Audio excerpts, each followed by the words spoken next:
కాండము 46వ అధ్యాయము 4వ వాక్యమును మనము ధ్యానం చేసుకుందాం. ఆది కాండము 46వ అధ్యాయము 4వ వాక్యము. నేను ఐగుప్తునకు నీతో కూడా వచ్చేదను, అంతేకాదు నేను నిశ్చయముగా నిన్ను తిరిగి తీసుకొని వచ్చేదను.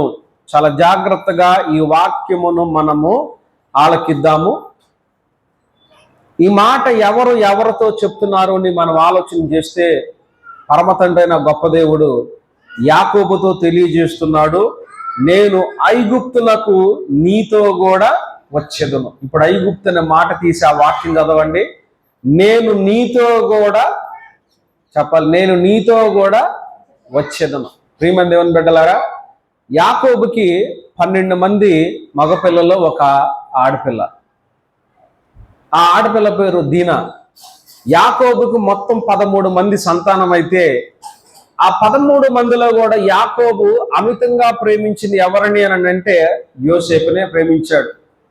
కారణం, యోసేపు తన తల్లి అయినటువంటి రాహేలు కొరకు యాకోబు 14 సంవత్సరాలు కొలువు చేసినట్లుగా మనం చూస్తున్నాం. యాకోబు రాహేలుని అంతగా ప్రేమించుట చేత రాహేలు కుమారుడైనటువంటి యోసేపును కూడా యాకోబు అమితముగా ప్రేమించినట్లుగా మనం గమనించగలుగుతాం. అయితే ఈ యొక్క యాకోబు ఎప్పుడైతే యోసేపును ప్రేమించటం ప్రారంభించాడో, మిగతా కుమారులందరికీ కూడా యోసేపు మీద ద్వేషం, అసూయ, పగను పెంచుకుని అతను ఎప్పుడు నిర్మూలన చేద్దామా, ఎప్పుడు చంపుదామా, ఆ అవకాశం ఎప్పుడు దొరుకుతుందా అని చూసి, ఒక సందర్భం అవకాశం దొరికినప్పుడు ఆ యొక్క యోసేపును నీళ్లు లేనటువంటి ఒక గోతులో పడవేసి మరలా అతన్ని ఇష్మాయిలుకి అమ్మివేస్తే, ఇష్మాయిలు అతన్ని ఐగుప్తుల ఫరోకు ఆ యొక్క పోతీఫరు గృహములో అమ్మివేసినట్లుగా చూడగలుగుతున్నాం. అయితే గమనించండి ప్రియమైన దేవుని బిడ్డలారా, యోసేపు ఆ పోతీఫరు గృహము నుండి చెరసాలలో వేయబడ్డాడు. చెరసాలలో నుండి మరలా ఐగుప్తు దేశమునకు ప్రధానమంత్రిగా అయిన తర్వాత అక్కడ ఆయన పరిపాలన చేస్తూ ఉన్నప్పుడు ఐగుప్తులో ధాన్యం ఉన్నది, కనానులో కొరత ఉన్నది. ఆ కొరతను బట్టి ఆహార నిమిత్తము యాకోబు యొక్క కుమారులు ధాన్యము కోసం ఐగుప్తుకు వెళ్ళారు కొనుగోలు చేయడానికి. కానీ అక్కడికి వెళితే అక్కడ ధాన్యమును అమ్మేటువంటి బాధ్యత ఎవరిదై ఉన్నదంట? యోసేపుది ఉన్నది. యోసేపు తన దగ్గరకు ధాన్యము కొనడానికి వచ్చినటువంటి అతని అన్నదమ్ములను గుర్తుపట్టిన తర్వాత వాళ్ళందరితో కూడా మాట్లాడినప్పుడు నేనే యోసేపునని వారికి తెలియజేసినప్పుడు వాళ్ళు భయపడ్డారు. వాళ్ళు ఎంతగానో ఆందోళన చెందారు. అరే, మనము చేసినటువంటి పనికి అతనికి కీడును కలగజేశాం కదా, ఆ కీడును బట్టి మనకేమన్నా ప్రతిగా కీడును కలగజేస్తాడేమోనని వారందరూ కూడా మిగుల ఆందోళన చేసి భయపడ్డారు. అయితే ఆ యొక్క గొప్ప ప్రేమ, క్షమాపణ గుణం కలిగినటువంటి యోసేపు వారి మీద పగ తీర్చుకోకుండా, వారి మీద పగ సాధించకుండా వారిని క్షమించి, అనలారా ఇదిగో ఈ పరిస్థితి ముందుగానే వస్తుందని దేవుడు తలంచి నన్ను ముందుగా ఇక్కడికి నన్ను పంపించాడని చెప్పి వారితో సమాధానముగా ప్రీతిగా మాట్లాడి వారిని శాంతపరిచాడు. అయితే వారితో మాట్లాడిన తర్వాత యోసేపు అంటాడు, అయా మన తండ్రి మరి తీసుకువద్దాము, ఇక్కడికి తీసుకురండి అని చెప్పినప్పుడు ఈ యొక్క విషయాన్ని వీరందరూ కూడా కుమారులు యాకోబు దగ్గరికి వెళ్ళారు. యాకోబు అప్పటికి అవసాన దశలో ముసలివాడిగా కనానులో ఉన్నాడు. ఆ కనానులో యాకోబుకి తెలియజేశారు, యాకోబు ఇదిగో నువ్వు చనిపోయాడని ఏడుస్తున్నటువంటి నీ కుమారుడైన యోసేపు బ్రతికే ఉన్నాడయ్యా, ఆయన చనిపోలేదు, ఐగుప్తులో ప్రధానిగా ఉన్నాడు, ఆయన బ్రతికి ఉన్నాడు, మీ కుమారులు కూడా యోసేపు దగ్గర భద్రంగా క్షేమంగా ఉన్నారు, నిన్ను యోసేపు తన దగ్గరికి తీసుకురమ్మని మమ్మల్ని పంపించాడు, మరి వెళదాం పదా అని ఈ యొక్క వచ్చిన వారు యాకోబుతో పలికారు.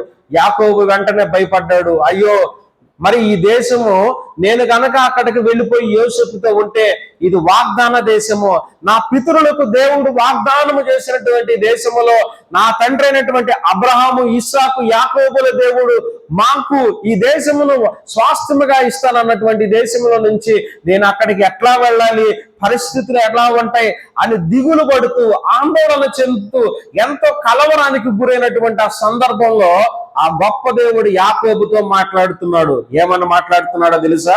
ఇప్పుడు చదవండి ఆ మాట. యాకోబు అంటున్నాడు, చూడండి, నేను ఐగుప్తులకు నీతో కూడా వచ్చేదను.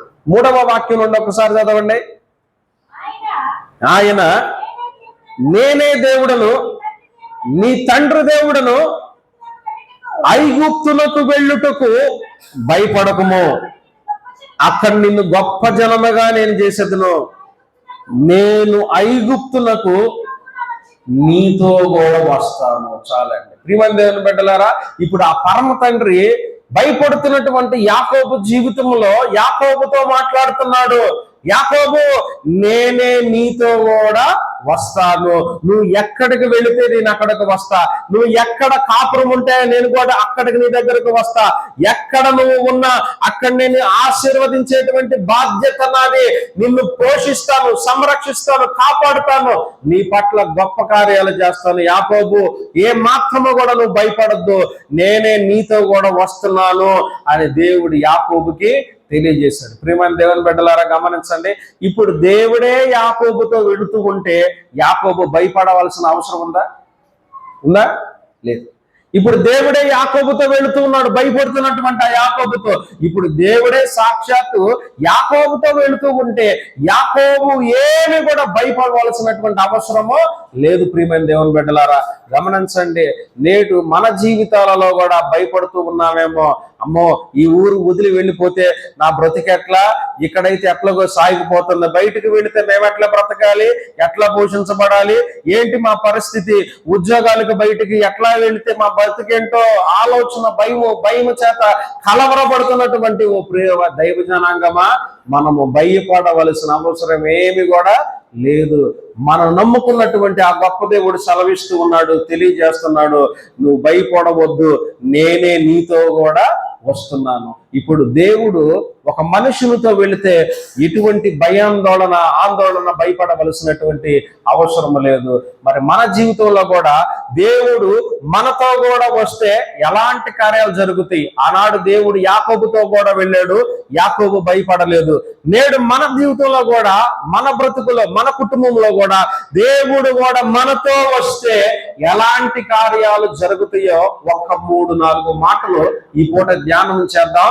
దేవుని వాక్యం గుండా మనము ముందుకు వెళదాం. చూడండి, దేవుడు గనక మనతో కూడా వస్తే మన జీవితంలో, మన బ్రతుకులో ఎలాంటి కార్యాలు జరుగుతాయో ఒక 3 మాటలు చూద్దాం. మొదటి మాటగా ద్వితీయోపదేశ కాండము 31వ అధ్యాయము 6వ వాక్యము. డ్యూటరానమీ 31 చాప్టర్ వర్సెస్ 6 చదువుకుందాం. భయపడకుడి, వారిని చూచి దిగులు పడకుడి, నీతో కూడా వచ్చువాడు నీ దేవుడైన యెహోవాయే, ఆయన నిన్ను విడువడు, నిన్నెడబాయడు. గమనించినట్లయితే ప్రియమైన దేవుని బిడ్డలారా గమనించండి, ఇక్కడ దేవుడే మాట్లాడుతూ ఉన్నాడు. ఏంటో తెలుసా? మీరు భయపడవద్దు, వారిని చూచి దిగులు పడాల్సినటువంటి అవసరమే లేదు, నీతో కూడా వచ్చేవాడు ఎవరంట? ఎవరో నీతో కూడా వచ్చేది? నీ దేవుడైన యెహోవా. ఇప్పుడు ఆ మాట చెప్పండి, నాతో కూడా వచ్చేవాడు నా దేవుడైన యెహోవా. గమనించండి, ఏ సందర్భంలో దేవుడి మాట్లాడాడో తెలుసా? మోషే ఆయనను ఎన్నుకుని ఐగుప్తు నుండి ఆయనను ఒక నాయకుడిగా నిలవబెట్టి ఇశ్రాయేలును బయటికి తీసుకొచ్చిన తర్వాత మోషే ఇశ్రాయేలు యొక్క ప్రజలను బట్టి విసికి వేసారిపోయాడు. ఆయన ఇశ్రాయేలు పట్ల చేసినటువంటి కార్యముల నిమిత్తమై మోషే కూడా పలు సందర్భాల్లో ఆవేశాన్ని, కోపాన్ని వెళ్ళబుచ్చిన వాడుగా ఉన్నాడు. ఒకసారి ఇశ్రాయేలు చేస్తున్న విగ్రహారాధనను చూసి దేవుడిచ్చినటువంటి 2 ఆజ్ఞలను, పలకలను కలిగిన శాసనాలను పగలగొట్టేశాడు. ఇంకోసారి అంటాడు, ఇదిగో ద్రోహులారా అని ఇశ్రాయేలు ప్రజలను తిట్టిన వాడిగా ఉన్నాడు. ఇంకొకసారి బండతో మాట్లాడాయనంటే కర్ర తీసుకుని బండను కొట్టిన వాడిగా ఉన్నాడు. పలు సందర్భాల్లో మోషే కూడా దేవునికి వ్యతిరేకంగా జీవించిన విధానమును బట్టి దేవుడు అన్నాడు మోషేతో, మోషే ఇదిగో నీవు యొర్దాను దగ్గరకు వస్తావు, యొర్దానును దాటను. ఎక్కడికి దాటడంట? యొర్దానుని దాటడంట. యొర్దానును దాటకుండా నువ్వు కనాను దేశానికి వెళ్ళవు. ఎందుకు అని అంటే, నేను నువ్వు చేసిన పనులు బట్టి నిన్ను ఇక్కడ వరకే నేను ఉంచుతున్నా. నీవు కూడా చనిపోయి నీ పితరులు సమాధి వల్ల నువ్వు కూడా సమాధి చేయబడతావు మోషే అని మోషేకి దేవుడు సెలవిచ్చాడు. ఇప్పుడు అర్థమైపోయింది ఇశ్రాయేల్ ప్రజలకి, మోషే గారు ఇప్పుడు వరకు మనల్ని చక్కగా నడిపించాడు, తీసుకొచ్చాడు. మరి మోషే గారి తర్వాత ఇశ్రాయేల్ ప్రజలను ఎవరిను వారిని నడిపిస్తారు, ఎవరిని వారిని కనాను దేశం మీదకు చేర్చుతారు అని అంటే, ఇప్పుడు ఆ బాధ్యత యెహోషువ మీద పడింది. ఎవరి మీద పడిందండి? చెప్పాలి, ఎవరి మీద? యెహోషువ మీద పడింది. ఇప్పుడు యెహోషువ వచ్చేసరికి, అయ్యా అటువంటి గురుతర బాధ్యతను ఒక పెద్ద వారని నా మీద మోపొద్దు. ఎందుకో తెలుసా మోషే గారు? నీ మాటే వాళ్ళు విసిగించేశారు, నిన్నే కోపపడ్డారు, నీ మీదే తిరుగుబాటు చేశారు. అంత పెద్ద దేవుడు నీతో ముఖాముఖిగా మాట్లాడాడు. మోషే, నువ్వు దేవునిలో నమ్మకంగా ఉన్నటువంటి నీ జీవితంలో అలాంటి కార్యాలు జరిగితే నేను ఎంతటి వాడినయ్యా నా జీవితంలో? మరి వారి ప్రజలు నా మాట వింటారా? ఆ ప్రజలు నన్ను వెంబడిస్తారా? నా నేతృత్వంలో వాళ్ళు ముందుకు కొనసాగుతారా? నా ముందు ఎన్నో రాజ్యాలు ఉన్నాయి, సైనికులు ఉన్నారు, వారిని ఓడించాలి, ఆ శత్రువులందరినీ కూడా నిర్మూలన చేయాలి. ఏం చేయమంటావయ్యా అని చెప్పి ఈ యొక్క యెహోషువ అడుగుతూ ఉంటే, అప్పుడు దేవుడు అంటాడు, ఆయన అంటాడు, అప్పుడు దేవుడు ఏమని మాట్లాడాడు? 6వ వాక్యం ఒక్కసారి చదవండి. అప్పుడేమంటున్నాడు? భయపడకుడి, వారిని చూచి దిగులు పడద్దు, నీతో కూడా వచ్చువాడు నీ దేవుడైన యెహోవాయే. ఓ యెహోషువ, నువ్వు ఇశ్రాయేలు ప్రజలను బట్టి భయపడాల్సిన పని లేదు. నీకెదురుగా ఉన్నటువంటి శత్రువులను చూసి నువ్వు జడియవలసినటువంటి పరిస్థితి లేదు. నువ్వు దిగులు పడద్దు, కలవరం చెందొద్దు. ఎందుకో తెలుసా? ఇదిగో మోషే ఇప్పటి వరకు నీకు తోడుగా ఉన్నాడు కదా, మోషే ఇక మీదట నీకు తోడుగా ఉండడు, కానీ నేనే నీతో కూడా వస్తున్నాను.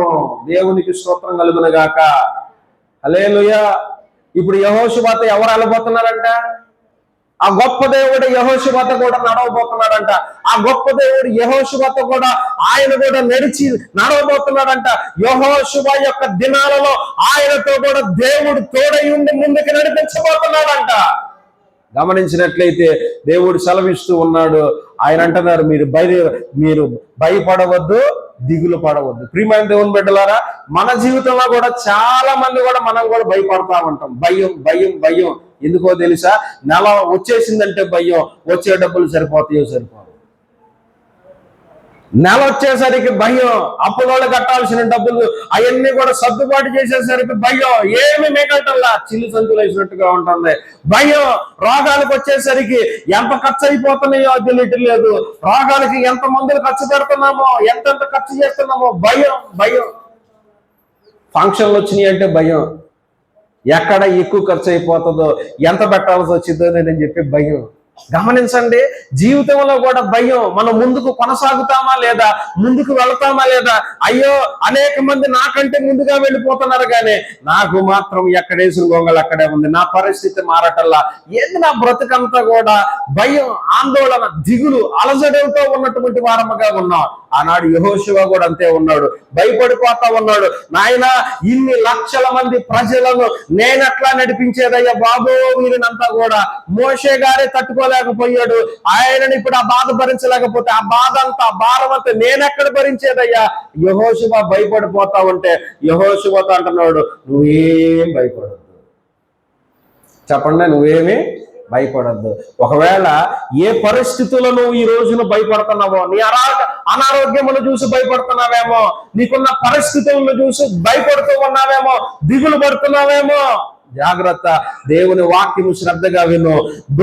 ఆనాడు కూడా భయపడుతున్నా, దిగులు పడుతున్నా, జడిస్తున్నటువంటి యెహోషువకు దేవుడు సెలవిచ్చాడు, నువ్వేం భయపడకో, నేను నీతో కూడా వస్తున్నా.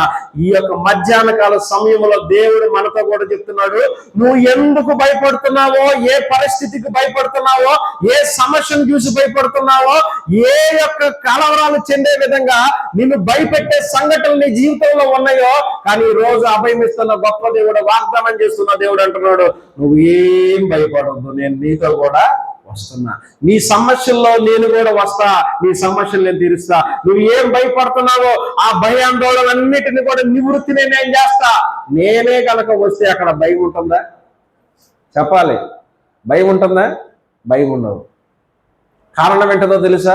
ఆ సర్వశక్తిమంతుడు ఈ భూమి ఆకాశములను తన నోటి చేత సృజించిన సృష్టికర్త అయిన దేవుడు, ఆయనే దిగువచ్చి మనతో కూడా వస్తామంటే మనం భయపడేటువంటిది ఇంకెందుకు? మనం జడివలసినటువంటి ఇంకెందుకు? దిగులు పడాల్సింది ఎందుకు? ఆందోళన చెందాల్సింది ఎందుకు? నువ్వు దిగులు పడద్దు, భయపడద్దు, ఆందోళన చెందద్దు. నీ దేవుడైన యెహోవా నీతో కూడా వస్తున్నాడు. చప్పట్లు కొట్టి దేవుని నామాన్ని మహిమపరచు.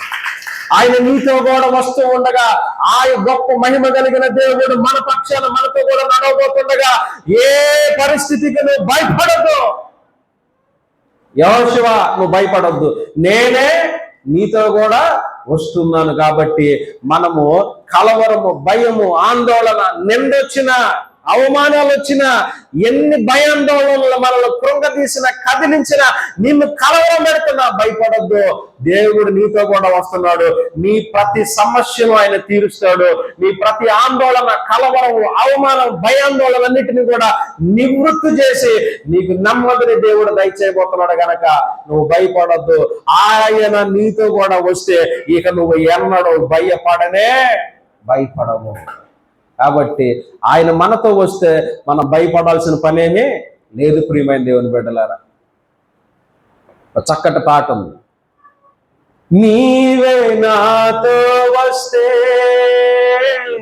దిగులు నాకుండదు, నీవే ఆజ్ఞాపిస్తే చేయకనంటదు. నీవే కావాలయ్యా, నాతో రావాలయ్యా, నీవే కావాలయ్యా, నాతో రావాలయ్యా, యేసు నీవే కావాలయ్యా, నాతో కూడా రావాలయ్యా, యేసు నీవే కావాలయ్యా, నాతో కూడా రావాలయ్యా. ఆయన వస్తే గనక ఇక మనకు దిగులు, భయము, ఆందోళన ఏమీ ఉండదు. ప్రియమైన దేవుని బిడ్డలారా, రెండవదిగా చూద్దాం, దేవుడు మనతో కూడా వస్తే మన జీవితంలో ఎలాంటి కార్యాలు జరుగుతాయో రెండవదిగా చూద్దాం. నిర్గమకాండము 33వ అధ్యాయము 16వ వాక్యమును మనం ధ్యానం చేద్దాం. నిర్గమకాండము 33:16. మా ఎడలను, నీ ప్రజల ఎడలను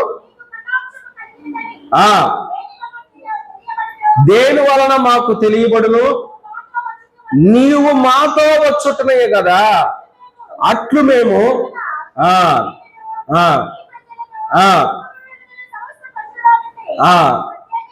ప్రత్యేకించబడదు మన ఆయనతో కూడా చెప్పెను. ఇక్కడ మోషే సర్వశక్తుడైన దేవునితో మాట్లాడుతున్నాడు. ఏమని మాట్లాడుతున్నాడో తెలుసా?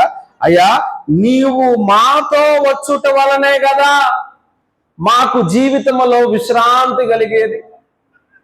ఇప్పుడు దేవుడు మనతో కూడా వస్తే మన జీవితంలో ఏం కలుగుతుందంట? చెప్పాలి, ఏం కలుగుతుంది?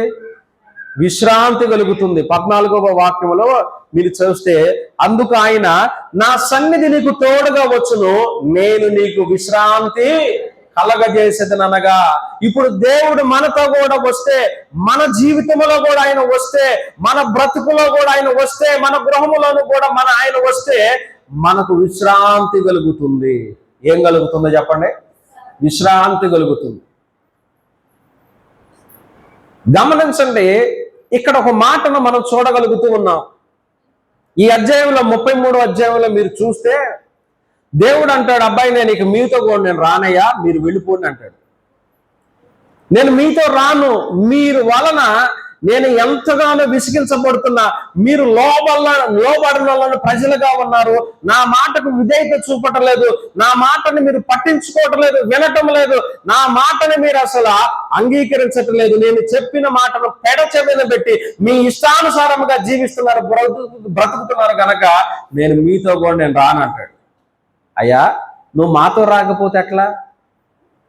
దేవుడు ఇశ్రాయేలులు ఐగుప్తులో నుండి వారు బయలుదేరి ఎర్ర సముద్రం వైపు వెళుతూ ఉంటే, ఫరో సైన్యము వెనక నుండి తరుముతూ ఉంటే, దేవుడు పగలటికి వారిని ఏం చేశాడో తెలుసా? ముందు వెనక దేవదూతల నుంచి వారిని కాపాడుకుని తీసుకెళ్ళాడు. అయ్యా మమ్మల్ని వెళ్ళిపోమంటున్నావు, నువ్వు మాతో వస్తేనే కదా మా ప్రయాణం కొనసాగేది, నువ్వు లేకుండా మేము ఎట్లా మా ప్రయాణం కొనసాగేది అయ్యానంటే, అబ్బాయి నేను అసలు విననయ్యా, నేను మీ మాట వినను, మీరు పోండి, మీరు ఇష్టానుసారంగా మీరు బ్రతుకుతున్నప్పుడు నేనెందుకు మీతో కూడా రావాలి, మీరు వెళ్ళిపోండి అని దేవుడు ఇశ్రాయేలు ప్రజలతో మోషేతో అంటాడు. చూడండి 33వ అధ్యాయము, ఆయన 33వ అధ్యాయము 4-5వ వాక్యం నుండి చదువుదాం. కాగా యెహోవా మోషేతో ఇట్లనెను,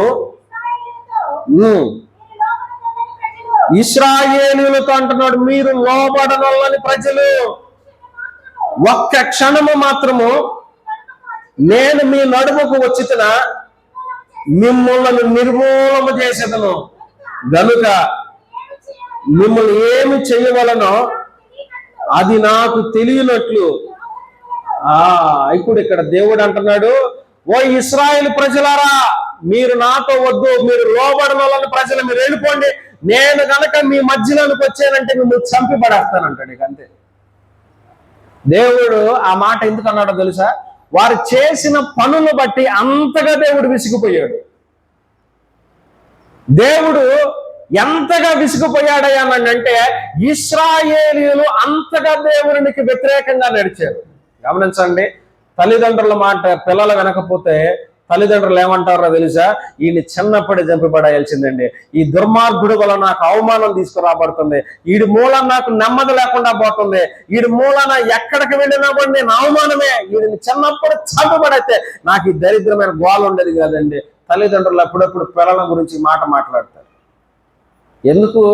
ఆ పిల్లల వలన వీరంతగా విసిగి వేసారి చెందిపోయారు కనుక ఆ తల్లిదండ్రులు అలాంటి మాటలు మాట్లాడతారు. ఇక్కడ దేవుడు అదే మాట్లాడుతున్నాడు, మిమ్మల్ని గనక నేను పట్టించుకొని మీరు వెళ్ళిపోండి, ఒకవేళ గనక నేను మీ మధ్యకి వచ్చానా మిమ్మల్ని చంపబడేస్తాను. అంతగా దేవుడు కోపపడతాడు. ఎందుకనంటే వారు అంతగా దేవుడిని విసిగించారు, అంతగా దేవుడిని వారు వేధించిన వారుగా ఉంటే ఇక అప్పుడు అంటాడు, అయ్యా అట్లా కాదులయ్యా, నువ్వు మాతో రాయ్యా, మా ప్రయాణం ముందుకు సాగాలి అని అంటే నువ్వు లేకుండా మేము ఎట్లా వెళ్తాం, శత్రువులు దాడి చేస్తారు కదా, వారి చేతుల్లోనికి మేము పడితే మేము చనిపోతాం కదా, నువ్వే మాకు తోడుగా ఉంటే కాపాడుతావు కదా అని అంటే, లేదు లేదు లేదు మోషే మీరు వెళ్ళిపోండి అంటాడు. అప్పుడు మోషే అయ్యా అయ్యా బ్రతిమలాడుతూ కూడా ఒకటే అంటాడు. ఇక అప్పుడు బ్రతిమలాడినప్పుడు ఏమంటాడో తెలుసా? అక్కడ 13వ వాక్యములు అంటాడు, అయ్యా కాబట్టి నీ కటాక్షము నా ఎడల కనిగిన ఎడల, నీ కటాక్షము నా ఎడల కలుగునట్లుగా దయచేసి నీ మార్గము నాకు తెలుపుము, అప్పుడు నేను తెలుసుకుందును, చిత్తగించుము, ఈ జనము నీ ప్రజలే కదా. అయ్యా బ్రతిమలాడుకొనగా మోషే దేవుడిని బ్రతిమలాడుకొనగా అప్పుడు దేవుడు అంటాడు, నా సన్నిధి మీకు తోడుగా వచ్చింది వెళ్ళండి, అది మీకు విశ్రాంతిని కలగజేసి. ఇప్పుడు దేవుడు వస్తేనంటే ఎలా ఉంటుందంట మన జీవితాలకి చెప్పాలి, విశ్రాంతి కలిగిద్ది అంటే. సంఘంలో తెనాల్లో ఒక ఆమె వస్తుంది, ముసలామ.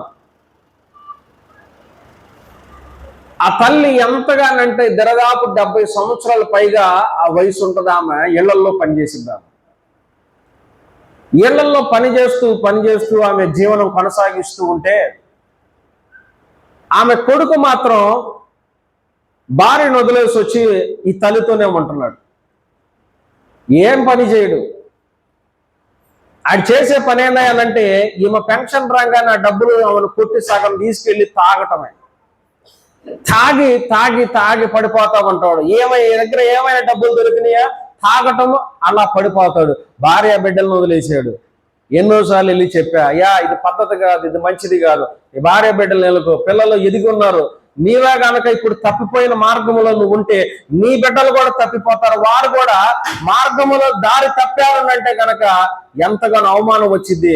ఎట్లాగైనా వెళ్ళి నీ భార్య బిడ్డలను పోషించుకో, నీ తల్లికి నువ్వు భారంగా ఉండొద్దు అని అంటే నువ్వే నీ తల్లిని పోషించవలసిన వాడివి. ఈ వయసులో నీ తల్లే నిన్ను పోషిస్తుంది, పైగా ఆమె డబ్బులు తీసుకుని నువ్వు తాగుతున్నావు కదా.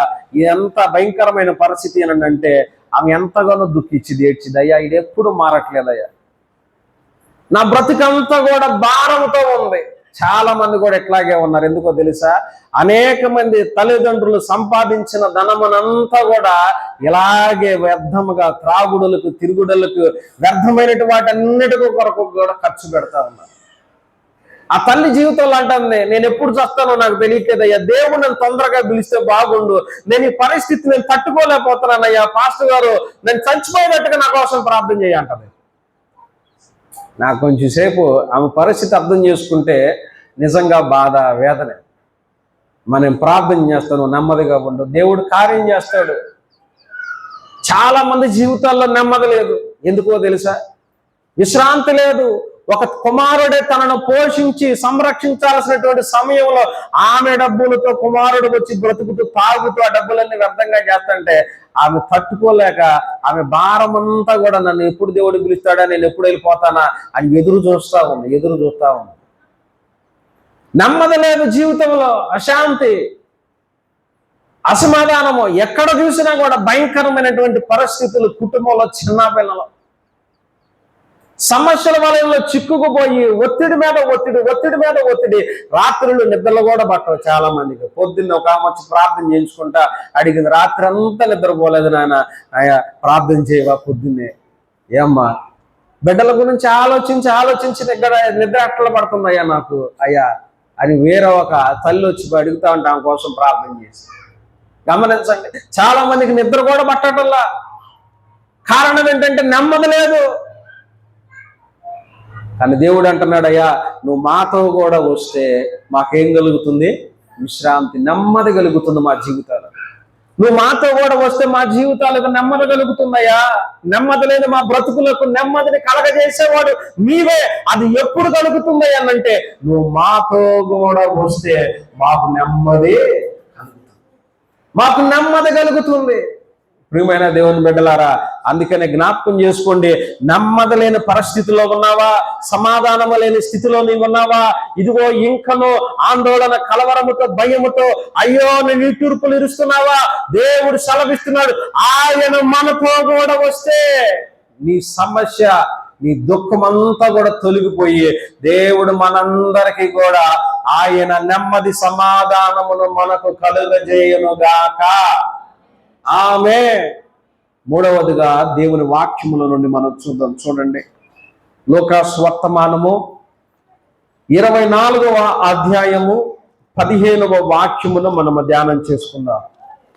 లూకాసు వర్తమానము. వారు సంభాషించుచు ఆలోచించుచుండగా యేసు తానే దగ్గరకు వచ్చి వారితో కూడా నడిచెను. ఇప్పుడు యేసు ప్రభువారు ఆయన ప్రజలతో కూడా నడిచినట్లుగా మనం చూస్తున్నాం.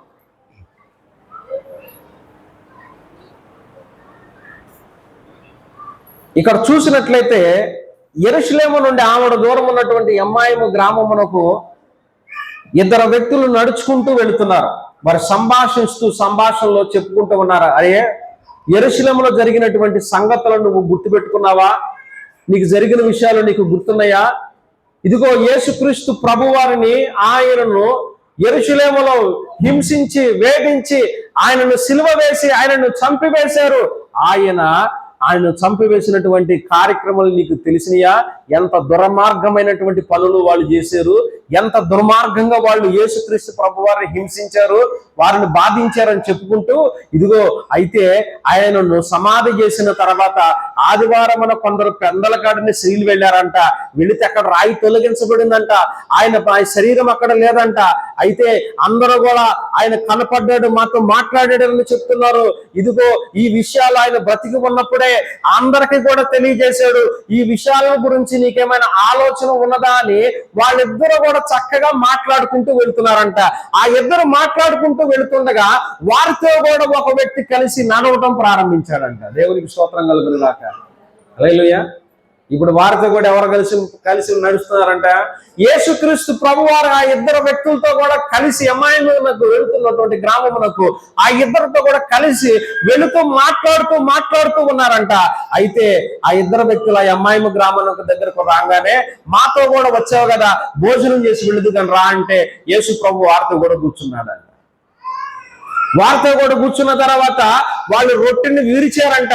విరవగానే వారి కన్నులు తెరవబడ్డాయి అంట. దేవునికి స్తోత్రం కలుగునుగాక. హల్లెలూయా.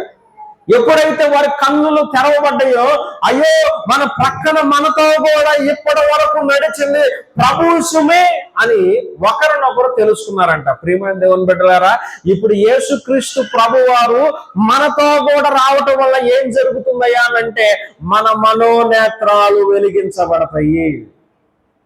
ఏం జరుగుతుంది?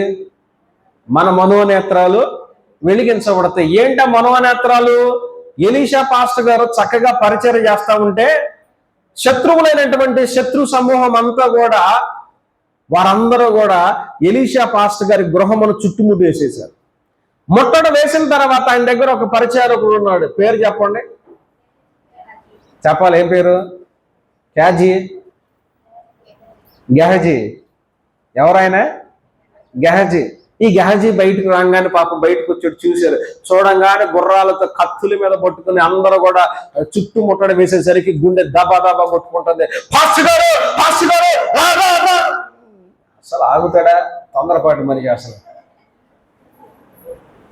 పాపం తొందరపాటు మనిషి వచ్చే రాగానే, ఏందయ్యా మొత్తం చుట్టూ ముట్టేసేసేది, ఇక మనం అయిపోయాం, తప్పించుకునే మార్గం కూడా లేదు, ఇక ఇదే మన చివరి రోజు అయ్యారు, ఇక ఏం చెప్తాను చెప్పు, మీ దగ్గరకు వచ్చాను, ఏదో 4 రూపాయలు సంపాదించుకుంటాను, నలుగురికి ప్రార్థన చేస్తాను అనుకున్నా కానీ నా ప్రాణమే పోయింది అనుకోలేదు పాస్టర్ గారు అనుకుంటూ వచ్చాడు. పాపం సరే, నువ్వు తిండి కోసం వచ్చావు కనుక ఏం జరుగుతుందో నీకు కనపడదుగా అనుకుని ఉంటాడేమో.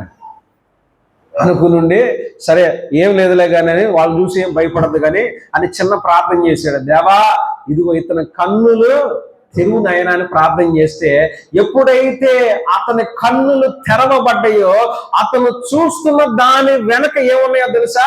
దేవదూతలు వారు కూడా ఖడ్గమును ధరించి నిలబడి ఉన్నారు. ఎప్పుడైతే ఆ దృశ్యము చూశాడో ఇక తన జీవితంలో ఉన్నటువంటి ఆ కలవరము భయం మొత్తం పోయింది. నాయన, ఒక దేవదూత ఎంతమందిని చంపిందో చెప్పండి? 1,83,000 మంది.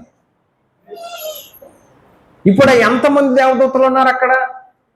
అనేక మంది చుట్టూ కూడా దేవదూతలు వారి చుట్టూ కూడా నిలవబడి ఉన్నారు కదా. ఇప్పుడు నిలవబడి ఉన్నప్పుడు వాళ్ళ చేతిలో నుండి ఈ యొక్క సైన్యము శత్రువులు తప్పించుకోగలుగుతారా? తప్పించుకోలేరు. గమనించండి ప్రియమైన దేవుని బిడ్డలారా, అప్పటి వరకు కూడా ఎమ్మాయి గ్రామాలకు వెళ్తున్న ఇద్దరు వ్యక్తులు కూడా యేసుక్రీస్తు ప్రభువారు ఆయన తిరిగి లేచిన తర్వాత అనేక మందికి కనిపిస్తానని ఆయన బ్రతికి ఉన్నప్పుడు చెప్పాడు కదా. ఆ విషయాలు వీరిద్దరే మాట్లాడుకుంటున్నారు కానీ ఎవరికి చెప్పకుండా వీరున్నారు. అయితే దేవుడు ఎప్పుడైతే వారితో కూడా మాట్లాడాడో, ఆయనే ప్రభువుని కనపరుచుకున్నాడో, ఇక వెనువెంటనే ఏం చేశారో తెలుసా? వీరి మనోనేత్రాలు తెరవబడిన తర్వాత యేసుక్రీస్తుని గురించిన వార్త మరలా యెరూషలేమునకు వెళ్ళి శిష్యులకు కనబడితే, ఇదిగో మాతో ప్రభువు ఎట్లాగో మాతో కూడా నడిచి మా కన్నులు తెరిచినందున మేము ఆయన గుర్తుపట్టాము, ఆయన మాతో కూడా భోజనం చేశాడు అని చెప్పడం ప్రారంభించారు. అనేక మందికి కూడా వెళ్ళి వారి సువార్తను ప్రకటించిన వారుగా ఉన్నారు. ప్రియమైన దేవుని బిడ్డలారా, వారి కన్నులు మూయబడినప్పుడు భయపడిన వారుగా, ఎవరికి చెప్పబడిన వారుగా ఉన్నారు. కానీ ఎప్పుడైతే వారి మనోనేత్రాలు తెరవబడి ఉన్నాయో ఇక యేసుక్రీస్తుని గురించిన మాటలు వారి సువార్తను విస్తారముగా ప్రకటన చేశారంట. మన జీవితంలో కూడా మన మనోనేత్రాలు కూడా ఎప్పుడైతే తెరవబడతాయో దేవుని గొప్ప కార్యాలు మనం చూడగలుగుతాం. అటువంటి గొప్ప కార్యాలు మనందరి జీవితంలో మనము చూద్దుముగాక. ఆమేన్.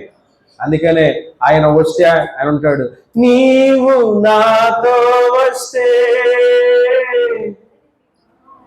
కొరత నాకుండదు, నీవే ఆజ్ఞాపిస్తే క్షయత నన్నంటదు, నీవే కావాలయ్యా మాతో రావాలయ్యా, నీవే కావాలయ్యా మాతో రావాలయ్యా, యేసు నీవే కావాలయ్యా మాతో కూడా రావాలయ్యా, యేసు నీవే కావాలయ్యా మాతో కూడా రావాలయ్యా.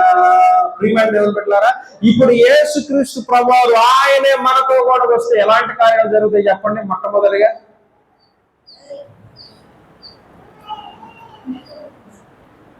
యోహాను గారు చక్కగా భోజనం పెట్టొస్తారు, నేను తిని మళ్ళీ వస్తాను, మీరు చెప్పింది నాకు అంతే చెప్పాలి. మొట్టమొదటిగా దేవుడు మనతో కూడా వస్తే మనం భయపడము, చెప్పండి, మనం భయపడము. రెండవదిగా దేవుడు మనతో కూడా వస్తే మనకు విశ్రాంతి కలుగుతుంది. మూడవది దేవుడు మనతో కూడా వస్తే మన మనోనేత్రాలు వెలిగించబడతాయి. చివరిదిగా నేను చెప్పి ముగించేస్తాను, 2 నిమిషాలు చూడండి. యోహాను సువార్త 14వ అధ్యాయము 17వ వాక్యము. యోహాను సువార్త 14వ అధ్యాయం 17వ వాక్యం. లోకము ఆయనను చూడదు, ఆయనను ఎరుగుదు గనుక ఆయనను పొందనేరదు, మీరు ఆయనను ఎరుగుదురు, ఆయన మీతో కూడా నివసించును, మీలో. యేసుక్రీస్తు ప్రభువారు తన యొక్క శిష్యులకి ఆయన చెప్తున్న మాటలయ్యా, నేను వెళ్ళిన తర్వాత తండ్రి అయినటువంటి దేవుడు నేను వేడుకుంటున్నాను, మీ యొద్ద ఎల్లప్పుడూ నుండుటకై వేరొక ఆదరణకర్తను అనగా సత్య స్వరూపియగు ఆత్మను దేవుడు మీకు అనుగ్రహిస్తాడు. నేను మీతో కూడా ఉంటే ఏం జరిగిద్దయ్యా అని అంటే పరిశుద్ధాత్మ దేవుడిని మనం పొందుకుంటాం. చెప్పండి, ఏ ఆత్మనంట? పరిశుద్ధాత్మను, సర్వ సత్య స్వరూపియగు ఆత్మను మనం పొందుకుంటామంట. ఈ సత్య స్వరూపియగు ఆత్మ ఏం చేసిద్దయ్యా అంటే ఆయన ఏం చేస్తాడో తెలుసా? సర్వ సత్యములోనికి మనం నడిపిస్తాడంట పరిశుద్ధాత్మ. గమనించండి, దేవుని ఆత్మ కలిగిన వాడికి దేవుడు ఏం చేస్తాడో తెలుసా? ఆయన మనల్ని గద్దిస్తూ ఉంటాడే, ఇది నువ్వు చేస్తాం తప్పు, నువ్వు దేవుణ్ణి నమ్ముకున్న తర్వాత ఈ మార్గంలో ఎట్లా నడుస్తావు, ఈ తప్పు ఎట్లా చేస్తావు, ఈ అసత్యములకు నువ్వు ఎట్లా నడుస్తావు అని దేవుడు ఎప్పటికప్పుడు మనల్ని ఏం చేస్తాడో చెప్పండి? గద్దిస్తూ ఉంటాడు. అదే దేవుని ఆత్మ లేనివాడు ఆ గద్దింపు ఉండదు. దేవుని ఆత్మని ఎవరైతే కలిగి ఉంటామో ఈ గద్దింపును దేవుని వలన మనము పొందుకునే వారముగా ఉంటాం. ఎందుకో తెలుసా? పరిశుద్ధాత్మ యొక్క పని ఏంటంటే రేపు యేసుక్రీస్తు ప్రభువారు ఆయన మధ్యలోకానికి వచ్చినప్పుడు ఆయన మేఘారూఢుడిగా మనలందరినీ కూడా సంగమా పైకి ఎక్కిరమన్నప్పుడు ఈ సంగమును యేసుక్రీస్తు ప్రభువారికి అప్పగించే బాధ్యత నేటి కాలములో పనిచేస్తున్న పరిశుద్ధాత్ములదే. ఈ పరిశుద్ధాత్ముడు ప్రతి ఒక్క విశ్వాసిని కూడా యేసుక్రీస్తు పెండ్లి భార్యగా సిద్ధపరిచి ఆయనకు అప్పగించడంతోనే ఆ యొక్క పరిశుద్ధాత్మ యొక్క కార్యములు సమాప్తి అవుతాయి. ఆ తర్వాత దేవుని ఆత్మ పని చెయ్యదు, క్రియ. ఎప్పుడైతే ఆయనకు అప్పగించేటువంటి బాధ్యతలో భాగంగా ఆయన ఏం చేస్తాడో తెలుసా? ప్రతి ఒక్కరిని కూడా గద్దిస్తాడు. ఎందుకు? నువ్వు ఆయనతో కూడా ఉండాలని, ఆయనతో కూడా నివసించాలి అని చెప్పి పరిశుద్ధాత్మ దేవుడు మనల్ని గద్దిస్తాడు, బుద్ధి చెప్తాడు, మంచి మార్గములోనికి, సన్మార్గములోనికి, సత్య మార్గములోనికి ఆయన నడిపిస్తూ ఉంటాడు. అది ఆయన బాధ్యత.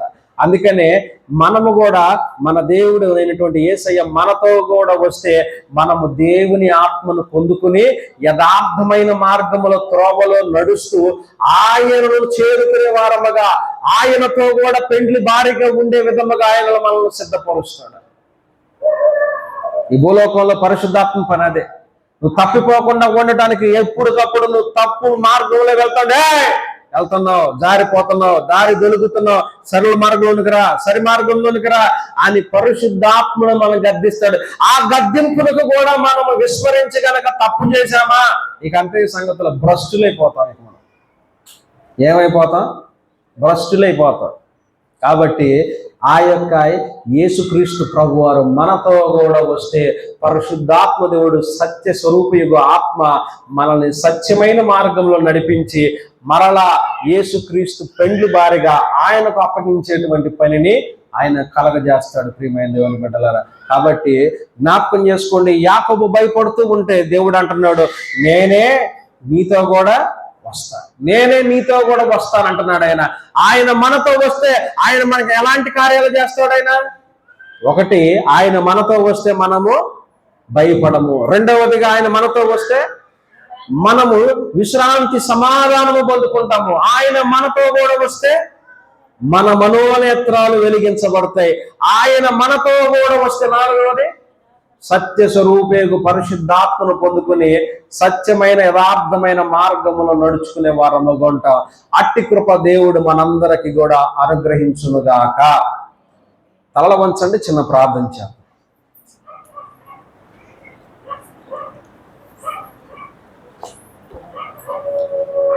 మహాగణుడు నీకు వందనాలు, స్తోత్రాలు నాయన. మధ్యాహ్నకాల సమయంలో నవంబర్ మాసం చివరి పునరుద్ధాన ఆరాధన కూడికకు నన్ను మమ్మల్ని అందరినీ కూడా ప్రభువా నీ సన్నిధికి నడిపించిన విధానమును బట్టి నీకు వందనాలు, స్తోత్రాలు నాయన. ఈ సమయంలో నా ప్రభువా నీ వాక్యమైన యేసయ్యా, నీ వాక్యము ద్వారా మాతో మాట్లాడినందుకు వందనాలయ్యా. యాకోబుతో మీరు అంటున్నారు, నేను నీతో కూడా వస్తానని సెలవిచ్చావు ప్రభువా. అవును తండ్రి, నీవు మాతో కూడా వస్తే మేము పరిస్థితులకు భయపడమయ్యా. నువ్వు మాతో కూడా వస్తే మేము విశ్రాంతిని పొందుకునే వారంగా ఉంటాం. నీవు మాతో కూడా వస్తే మేము నా తండ్రి మా మనోనేత్రాలు వెలిగించబడినవిగా ఉంటాయి. నువ్వు మాతో కూడా వస్తే మేము పరిశుద్ధాత్మను పొందుకుని సత్య మార్గములను నడిచే వారంగా ఉంటాం. ఆయన అటువంటి కృప కూడి చేరున్న మా అందరికీ కూడా అనుగ్రహించండి. నీ వాక్యమును నీరు కట్టి ఫలింపచేయండి. ప్రతి ఒక్కరు కూడా ఈ వాక్యమును మననము చేసుకుంటూ అయా మా అందరి జీవితంలో వాక్యము ద్వారా గొప్ప కార్యాలు జరిగించమని యేసుక్రీస్తు దివ్యనామములో ప్రార్థించి అడిగి వేడుకొని పొంది ఉన్నాము తండ్రి. ఆమేన్, ఆమేన్.